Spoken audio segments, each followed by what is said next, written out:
everyone. Today we have a very important guest with us, Jamal Khashoggi, the very prominent Saudi journalist.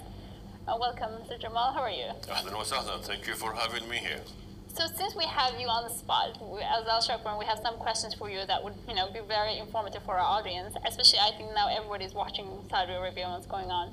So what could you tell us? But he is also maintaining the old ways of repressive system. Actually, he's expanding at that, and he's totally, he doesn't need it. There is no opposition to him. I just don't understand why does he have to go this harsh method or harsh ways of previous Arab leaders when he doesn't have an opposition. 2030, and what it means for the Middle East. Actually, what it means for Saudi Arabia, because if it succeeds for Saudi Arabia, it could benefit much the Middle East. It is very important. We, the Saudi people, totally need it. Saudi Arabia was going through a period of stagnation. If we had continued on that. Mysteriously vanished on October 2nd, 2018. The last place he was seen was at the Saudi Arabian consulate in Istanbul, Turkey. He entered, but reportedly never left. Over a week later, little is known about Khashoggi's whereabouts. The story behind the headlines. It began with a mysterious disappearance. Jamal Khashoggi, a Saudi Arabian citizen and US resident, went to the Saudi consulate in Istanbul, Turkey 12 days ago. He apparently needed paperwork to marry his Turkish fiancée. When he didn't come out, she sounded the alarm. Soon, Turkey began leaking its suspicions to the media. Turkish officials have told journalists... I went as far as I call it a slow death, because eventually the country will go bankrupt. So I think Mohammed bin Salman is doing the right things by introducing Vision 2030. Now he just has to do it right.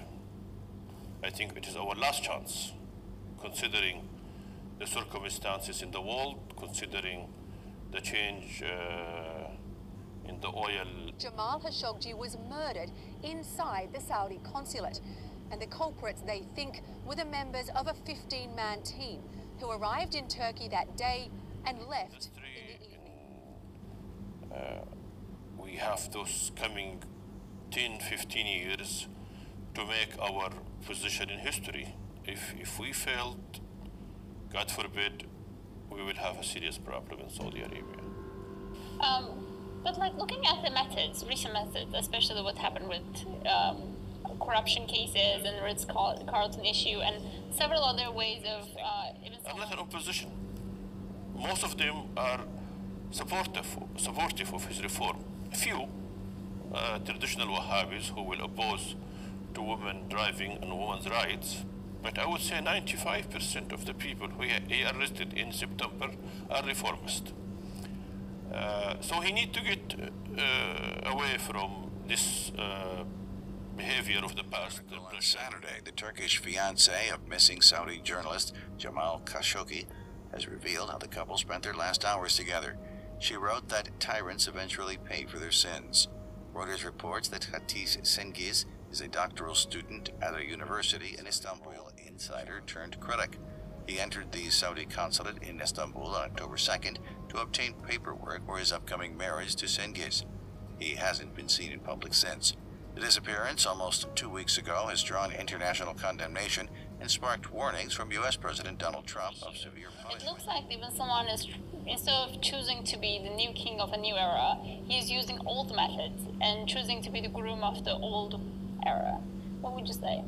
Yes, he's giving away many of the matters that were hindering Saudi Arabia, and it is good, like giving women more rights, allowing women to drive. This is CCTV of Saudi journalist Jamal Khashoggi entering the Saudi Arabian consulate in Istanbul on October 2nd. He hasn't been seen since. Turkish officials say the dissident was likely killed in the consulate. Here is what we know. 1. Turkish police have launched a criminal probe.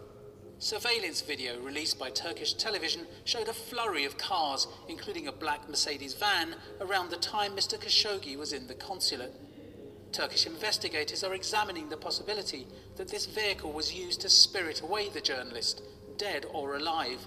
Turkish police have concluded that Mr. Khashoggi was likely Saudi Arabian consulate in Istanbul. Turkish authorities tell us that police reached that conclusion after piecing together how a team of 15 operatives used corporate jets belonging to the Saudi government to fly to Istanbul, go to the Saudi consulate, and on the day Mr. Khashoggi went missing. Turkish officials said their main line of investigation was that he was killed and dismembered. Saudi authorities have dismissed the allegations.